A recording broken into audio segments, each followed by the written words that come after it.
Getting a feel for things. We're gonna go look at our property later.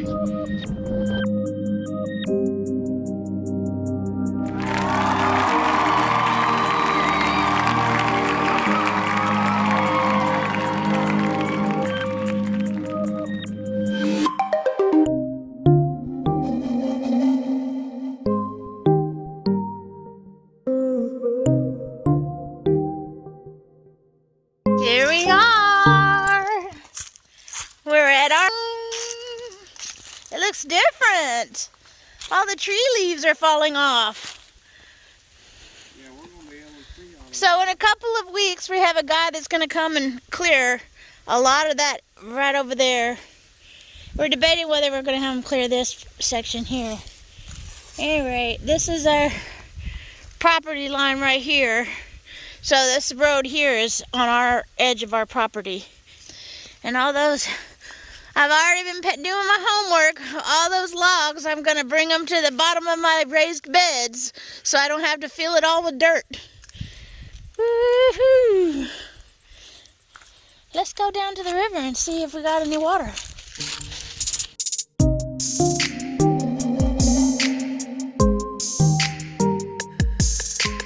It's pretty sad when you know your land pretty well. Because look, on our way down our hill, coming down here, I noticed there's a couple of stumps that are in the middle of the way. And unless there was like a really, really big rainstorm that forced those stumps down the hill, I told Michael, I said, I think somebody's been here. And then look at this. We got this cord here, so somebody's been here doing stuff on our property. I don't know. We have water in our ravine. Look at that. How exciting.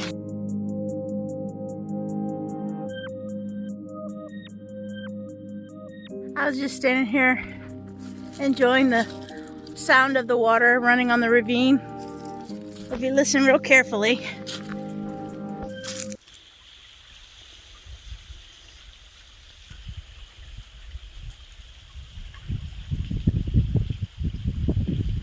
I was telling Michael, I said, man, I love it out here. I could live out here. And then I had to think to myself, wait a minute.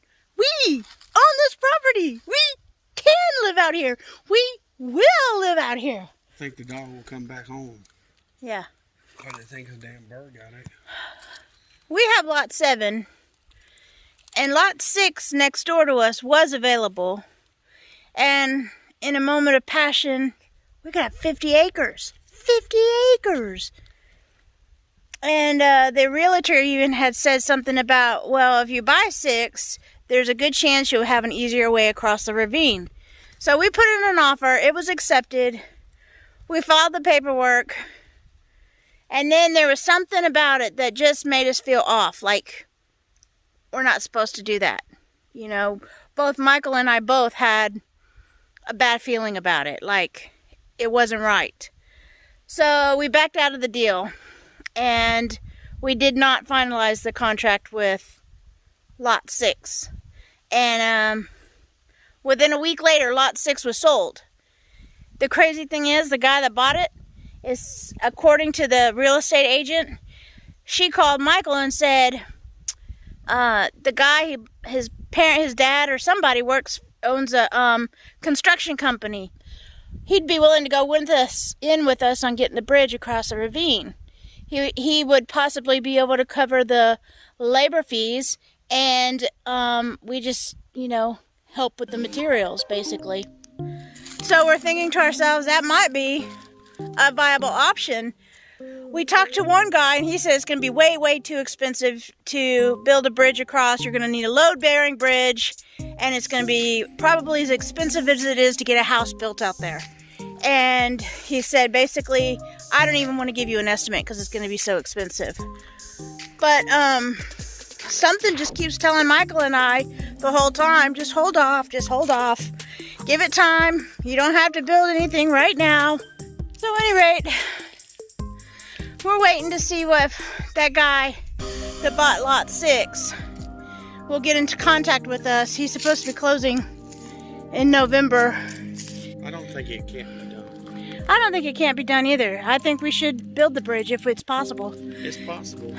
But we've been doing a lot of research, and Michael's found some culverts and stuff like that that are pretty inexpensive that we can probably just plop down in there. Big ones, you know, like those big, like 8-foot ones. Because the problem is the water can't get through or it gets clogged up, so it's got to be big enough. And then I guess just pack dirt and then cover it, you know, block it up with cement somehow. If we want to put our house across the ravine, it's going to have to be a load-bearing bridge because they've got to get equipment up there, cement trucks. It's got to be able to hold 100,000 pounds.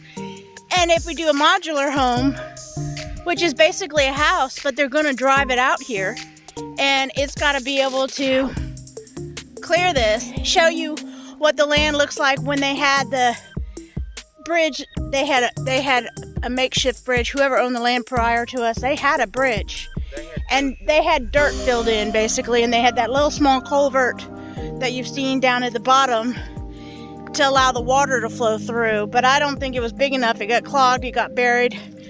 Storm system came in. Anyway, it wasn't very well done, and it failed, and it got washed away. So that's the aftermath we're looking at right there. But we're hoping that if we go the culvert route, whether we go in with the guy from lot 6 or not, then we can have our house on the top of the hill. And if that's the case, at the top of the hill, I want to do like wildflowers and just try to keep as natural as possible. Maybe put in a few flowering trees or whatever. And then on this downward slope right here, I want to get it landscaped nicely. Maybe even put a waterfall in somehow. And then down here, I want to make it like a congregation area. You know what I mean? Like where we can maybe put like a gazebo, have like an outdoor garden, kitchen. That's what we should do. What? Have a little congregation area for like a Bible study or whatever. Anybody? Yeah. Yeah, that's a good idea. For like That's what he wants. maybe a Bible study or a dream date or whatever. Have a gazebo here where we can have an outdoor kitchen and just be like our outdoor area. Because you sit here on this ravine here, and if we get this area over here cleared out, maybe not necessarily drop down the trees, but clear out all the underbrush and stuff so we have a nice view of the ravine itself. And when it does get water in it, then you'll be able to hear it trickling through. I have so many exciting ideas for this property. I just can't wait to get it all started. And slowly but surely, look at this. I just found a bird's nest. How cool.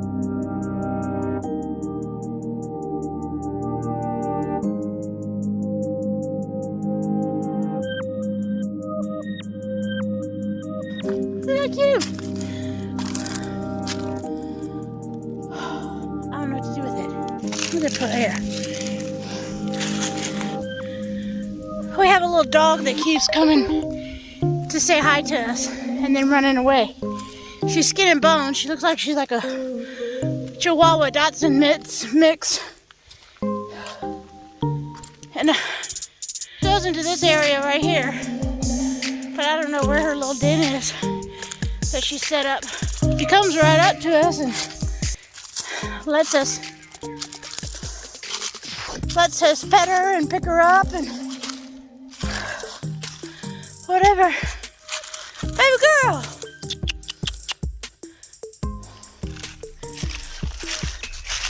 You hungry? You want a treat?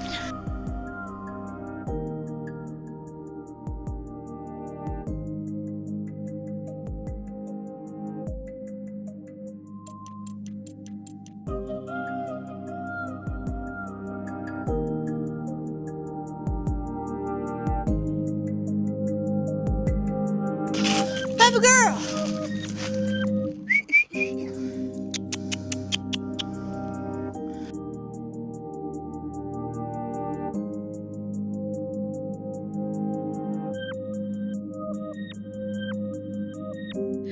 imagining what it's going to be like to be sitting in our back porch patio and enjoying a cup of hot cocoa or something, maybe a little stronger. Hot toddy. As far as a vlog goes for our land, I guess I'm just going to make a video every time we come up here as we have progress done. I want to eventually have my own channel for the property, but I don't know that I can get content out fast enough just because, so I'll keep it on the Snell Dog Express for now. If things start progressing more quickly, then I might be able to make content more regularly. I've been trying to come up with some names for our property, and I really like Heaven Acres. I also like Heaven Sent Farms, because we really do think that this was a gift from God. Or anyway, we're just tossing around some ideas and seeing what we can come up with. If you have an idea on what you think we should call our land, feel free to comment below and let us know. Look at that sunset. That's so beautiful. Wow. And up there we can put our house and clear it out enough so that when people drive by they can be like, ooh, look at that house on the hill. They're so lucky. After we left the property, without the little dog, she wouldn't come out, and we decided, well, she must have gone home or something, you know, but I think in our heart of hearts we knew she hadn't gone home. So we went back into Springfield, which is about a 30-40 minute drive. Stopped at our little favorite Mexican restaurant, had some dinner, and while we were sitting there we were talking about that little girl, wondering how she got on our property and making all these different speculations. And Michael goes, I wonder if she's gonna be okay tonight. And I said, well, she's made it this long, I don't know. And Michael looks at the weather and he's like, it's gonna be below freezing tonight. We need to go get her. We need to at least try. And so we went and paid our bill. Right then we had decided, let's go ahead and do it.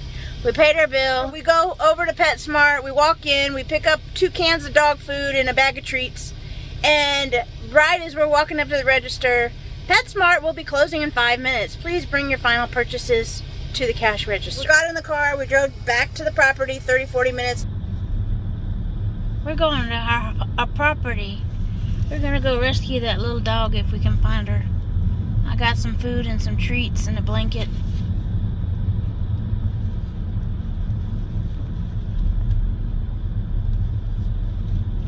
I had my phone plugged in on the charger, but it wasn't hooked into like the satellite GPS positioning or whatever to help us find the routing. It was just plugged in, right?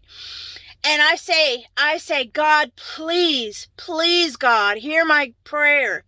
If we're supposed to help this dog, if we're supposed to rescue her, please have her come out easily when we get to the property.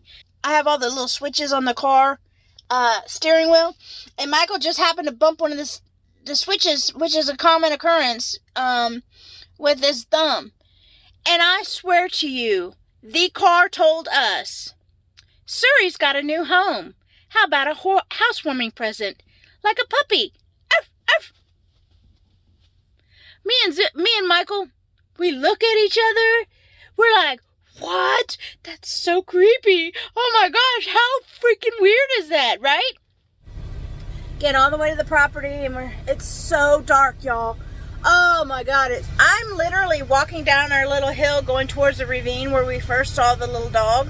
I'm literally maybe three feet, maybe, in front of Michael, and I have the flashlight pointed at my feet so I can see where I'm going, and he's like, I can't see where I'm going. I can't see. You need to put the flashlight back here. So I'm like holding the flashlight above my head, kind of so that it can split its light between my feet and his feet so that we can see where we're stepping. We go down the hill, and I'm like, baby girl, you want some food? Are you hungry? And I started shaking the little treat bag. It's a universal sound. Everybody knows, you hear the treat bag, you come running, right? And so I'm like shaking it, and I don't hear anything, and nothing in the foliage or anything like I had heard when we first saw her the first time. I'm shining the flashlight in the area that she's at, and I see her frozen, solid, like a deer in the headlights, just standing there, 1 foot up in the air. And I said, there she is. And I said, here, hold the flashlight, angle it that way. And I start shaking the tree back, baby girl, you want a treat? And she just comes darting out, right? So of course she comes over, she rolls over on her back, and we pet her, and then she's like jumping up, and Michael snatches her up, and he's got her in his arm, and I'm trying to get the treat bag open, and she's trying to squirm to get over to the food. And when we got in the car, I wrapped her up in the blanket. I didn't know if she had fleas or ticks or anything, so I'm trying to keep everything contained in this blanket. Michael said as we're getting in, and says, I guess she's a gift from God, and she was supposed to be ours. I opened up the can of dog food, and she ate that thing like she hadn't eaten in a month. She ate it so fast, she just all gone. And I swear to you, Michael said he swears up and down he did not bump the little thing on the steering wheel. And it said, Suri says yes. Telling the story to you, I get the chills now because unbelievable. So we drove home. We're keeping her quarantined because we don't know if she has any diseases. We know nothing about her history, nothing. And I was not going to risk Zeus's health because we brought in a stray. We had the blanket. We just put her and the whole blanket inside the kennel, and we turned out the lights, and we because she had already eaten 1 can of food. We weren't going to feed her anymore. I was really afraid she was going to make herself sick the way she was eating it so fast. So we just put her in the kennel. We shut the lights out, and we made it quiet for her. We watched TV in the other room, and Zeus kept going to the door and sniffing the door and wanting to know what's going on in there, you know. And so the next morning, I called the vet. Michael says, we found a stray puppy. We don't know what the situation is. She's skin and bones. We want to get her checked for microchips, see if maybe she's missing or, you know, whatever. Or see if there's a database of missing animals or whatever. And if not, we want to get her shots. We want to get her heartworm pills, flea and tick stuff. Because we don't want to have to keep her quarantined the whole time she's in our possession. And they said, okay, if you can be here by 10:15, go ahead, bring her in. And so we went in at 10:15. We have a new addition to the family. She got a little gray on her, don't she? In the front. So she might be around Zeus's age. Yeah. She's got a clean bill of health from the vet. There's no chip. So I guess she was a dump victim. And the way I see it, that land's out there in the middle of nowhere. Somebody just didn't bring this little baby out there and not lose her. Yeah. So, yeah, this was it was a dump. It wasn't a, oops, I lost my dog. It was a dump. And one of our neighbors down the road said, unfortunately, when he was out walking his puppy, said, unfortunately, that happens quite often out in the country. Yeah, out there. So, at any rate, welcome to the family, Bambi. It might take her a little while to get used to it, but she feels like she's already at home. Yeah, she's daddy's little girl. She just loves Michael. It's cute. And whoa.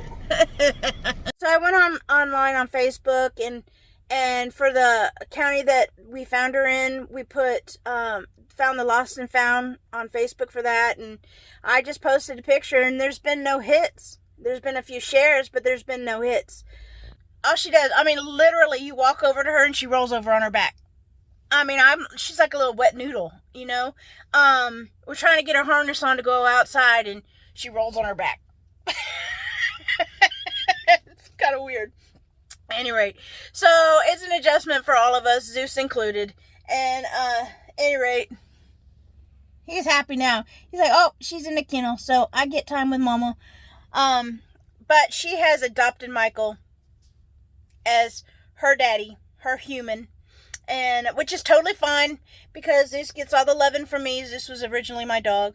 So now Michael's got a dog. Oh, she seems to be getting she got comfortable in the apartment that we're living in. But we even stayed home an extra day just to make sure that she was comfortable with us and comfortable with Zeus, and Zeus was comfortable with her, and they are starting to make peace, and Zeus is not pouting so much now that he has to share space with another animal, and he is no longer the only baby. So he's not pouting as much and hiding. And he's totally like come out of his shell now that he's on the truck. And there's really no place for him to hide anyway. But he's in his space, you know what I mean? So, she's in the kennel. She's in his kennel right now. But, anyway, so that's what's going on there with the little dang dog. But I thought I needed to share the story with you because it's just unreal how she came into our lives and all the events that went up to going to rescuing her and all that stuff. At any rate, that's that. And we got to get on the road. So, toodles, y'all. Until next time.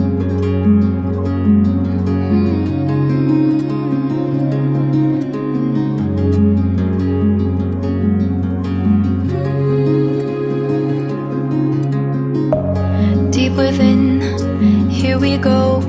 But somehow I'm caught in the middle. Is this the end before we've even begun? Should I work against the flow? A drop in the ocean so endless, reaching for our moments miles above. I just need one. Diving in to all this endless space. Falling stars, but still I see you. Sweet escape, a lovely start, but letting go's the hardest part. Swimming in this deep, deep blue.